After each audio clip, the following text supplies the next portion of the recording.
બનાસકાંઠા જિલ્લા ભાજપની સેન્સ પ્રક્રિયાને લઈ આજે ભાજપના પ્રદેશ હોદ્દેદારો અપેક્ષિત દાવેદારોના ફોર્મ સ્વીકારવાની પ્રક્રિયા હાથ ધરવામાં આવી છે, જેમાં જિલ્લાભરમાંથી મોટી સંખ્યામાં દાવેદારો ઉમટી પડ્યા છે। જોકે ફોર્મ સ્વીકાર્યા બાદ ધારાસભ્યો અને સંસદ સભ્યની એક સંકલન બેઠક થશે, તે બાદ યાદી પ્રદેશમાં મોકલાશે। જોકે જિલ્લા ભાજપ પ્રમુખની દાવેદારી માટે ડીસા પૂર્વ ધારાસભ્ય શશિકાંત પંડ્યા, દાંતા પૂર્વ ધારાસભ્ય વસંત ભટોળ, કાંકરેજના ભાજપ મહામંત્રી ભરતસિંહ ભાટેસરિયા, લાલજી પ્રજાપતિ, બનાસ બેંકના પૂર્વ એમડી રામશુંગ બેરા સહિત દાવેદારોએ આજે ફોર્મ ભર્યા છે અને જિલ્લા ભાજપ પ્રમુખની રેસ માટે 50થી વધુ દાવેદારી ફોર્મ ભરાયા છે।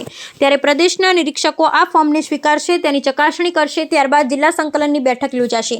જોકે જે ભાજપ જિલ્લા પ્રમુખ 2 ટર્મ પદ ઉપર રહ્યા હોય તેવી તેઓ દાવેદારી કરી શકશે નહીં, પરંતુ સૂત્રોનું માનીએ તો અત્યારે જે વર્તમાન જિલ્લા ભાજપ પ્રમુખ કીર્તિસિંહ વાઘેલા છે તેઓએ પણ ફોર્મ ભર્યું છે અને ક્યાંક ને ક્યાંક આ જિલ્લા ભાજપ પ્રમુખની જવાબદારી ફરી એકવાર કીર્તિસિંહ વાઘેલાને સોંપાય તો નવાઈ નહીં।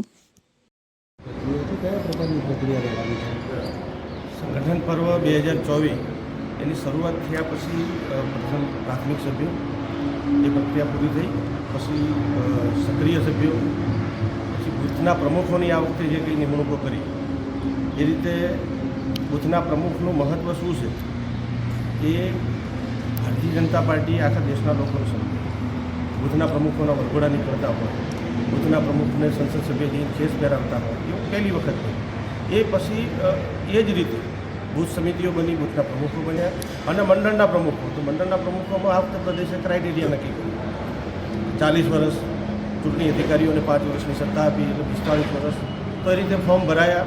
સક્રિય સભ્ય 2 વખત હોવા જોઈએ, અગાઉ કોઈ હોદ્દેદાર હોવા જોઈએ, એ રીતે ફોર્મ ભરાયા, ચૂંટણી અધિકારીઓ ચેક કર્યા। એ રીતે આખા ગુજરાતના લગભગ મંડળ પ્રમુખો ચૂંટણી અધિકારીએ પ્રદેશના માધ્યમથી નિમણૂક કર્યા। એ જ રીતે આજથી જિલ્લા પ્રમુખોની ચાલુ થયું છે ફોર્મ ભરવાનું। તો એ પદ્ધતિ છે, 2 વખત સક્રિય સભ્ય હોય, અગાઉ કોઈ જવાબદારીમાં હોય, એ રીતે એમના જે ક્રાઇટેરિયા નક્કી કર્યા છે એ રીતે આજે ફોર્મ ભરાશે। ફોર્મ ભરાયા પછી ચૂંટણી અધિકારી ચેક કરશે, એ પછી જિલ્લા સંકલન, અને જિલ્લા સંકલન થયા પછી પ્રદેશ જોડે યાદી ગયા પછી એ જિલ્લા પ્રમુખો પ્રદેશમાંથી ડિક્લેર થશે।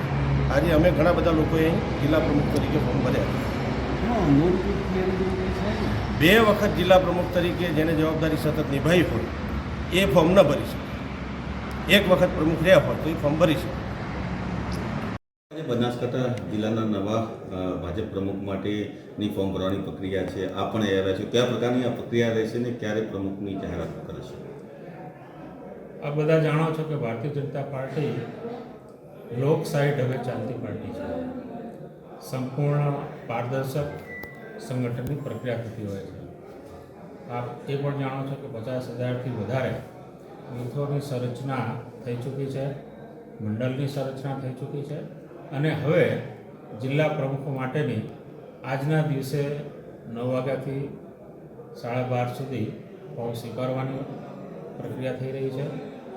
ફોર્મ બધા કાર્યકર્તા ભારતીય જનતા પાર્ટીના સૈનિકો લઈને આવી રહ્યા છે, એ પછી ફોર્મની ચકાસણી થશે અને આખો દિવસ આ પ્રકારની ગતિવિધિ થવાની। સંકલનની બેઠક છે તેમાં શું કરાશે? જે ફોર્મ આવ્યા છે તેની ચકાસણી કરાશે, ગેરલાયકને ફોર્મ હશે તેને બહાર નીકાળશે? ગેરલાયક જે કશું હોતું નથી। ફોર્મની ચકાસણી એનો મતલબ એવો થયો કે વિગતો પૂરી છે કે નહીં, કોઈ અપૂરતા હોય, કોઈ રહી ગયું હોય તો એને પૂરતા કરી શકાય। એટલે આમાં આપ જાણો છો એ મુજબ આખી પ્રક્રિયા જેમ ઇલેક્શન કમિશન કરતું હોય છે એ પ્રકારની જ આ પ્રક્રિયા છે। અને અમારા કાર્યકર્તાઓ જે છે અનેક ચૂંટણી લડાઈ ચૂક્યા હોય છે, એટલે એ કંઈ ભૂલ કરવાના છે એવું કંઈ માનવાને કારણ નથી। તમામ ફોર્મ ભેગા કરીને ક્યાં મોકલાશે અને કેવી રીતે નિર્ણય કરાશે પ્રમુખ માટે? તમામ ફોર્મ લઈને પ્રદેશની અંદર મોકલવામાં આવશે અને પ્રદેશનું નેતૃત્વ આની ઉપર નિર્ણય કરશે। આજે જિલ્લા ભાજપની સંકલન છે તેમાં કયા પ્રકારની ચર્ચા થશે? જે કંઈ ફોર્મ આવવાના છે એ ફોર્મના નામ જો ત્યાં કેટલું કામ કોને કર્યું છે, શું છે, આ બધી ઝીણવટભરી ચર્ચા થવાની છે। સાહેબ, જિલ્લાનું વિભાજન થયું છે, 2 જિલ્લા અલગ થયા છે, તો 2 પ્રમુખ મુકાશે કે એક જ પ્રમુખ મુકાશે? એ હજુ પ્રદેશ વિચારીને આગળ નિર્ણય લેશે શું કરવું। ખાસ કરીને ધાનેરા અને કાંકરેજ પણ વિરોધ કર્યો છે, એ બાબતે કશું કહેશો?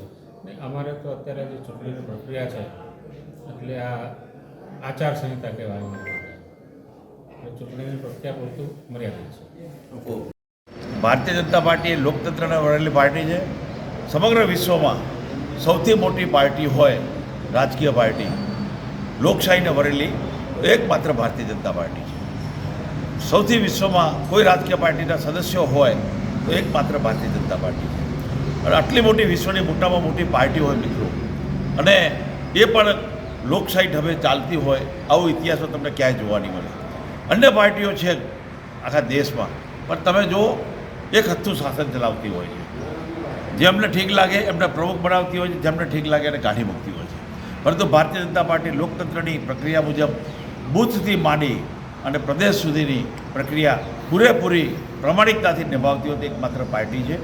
બૂથ સમિતિની સંરચનાઓ કરી, પહેલાં સામાન્ય સભ્યોની સંરચનાઓ નિમણૂક સભ્યો બનાવ્યા, બૂથ સમિતિઓ બનાવવામાં આવી, બૂથ સમિતિના પ્રમુખો બનાવવામાં આવ્યા, બૂથ સમિતિના પ્રમુખો દ્વારા મંડળ સમિતિઓ બની, મંડળ સમિતિના પ્રમુખો બનાવવામાં આવ્યા. ગુજરાતમાં કોઈ પણ મંડળ સમિતિ અત્યારે લગભગ બાકી છે નહીં. 50% ઉપરાંત થઈ જાય એટલે લોકશાહીમાં આ થઈ જતું છે. 100% મંડળ સમિતિઓ આપણી બની ગઈ છે, મંડળ સમિતિના પ્રમુખો થઈ ગયા છે. આજથી જિલ્લાના પ્રમુખની સંરચના ચાલુ થઈ છે મિત્રો, અને જિલ્લાના સંરચના માટે બનાસકાંઠા માટે અમારા 3 પ્રદેશમાંથી 3 પદાધિકારીઓ પણ આવી રહ્યા છે. અને લોકશાહી ઢબે સૌએ પોતાની ઉમેદવારી નોંધાવી છે. આ એક ઉમેદવારી નોંધાવી એ તો એક પ્રક્રિયા છે મિત્રો. ભારતીય જનતા પાર્ટી એક કેડર બેઝ પાર્ટી છે, ડિસિપ્લિનને વરેલી પાર્ટી છે. અને આપ સૌ જાણો છો કે શિસ્તને વરેલી પાર્ટી એકમાત્ર હોય વિશ્વમાં તો પાર્ટી બીજેપી છે.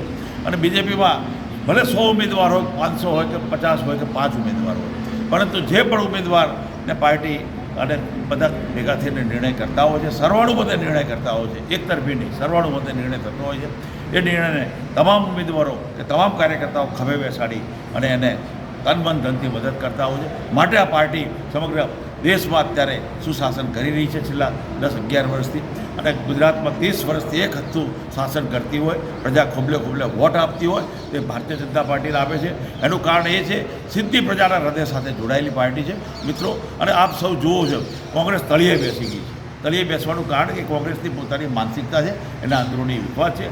અમારી પાર્ટીમાં ક્યારેય આ પ્રકારના વિખવાદ કે આ પ્રકારે જોવા નથી મળતો.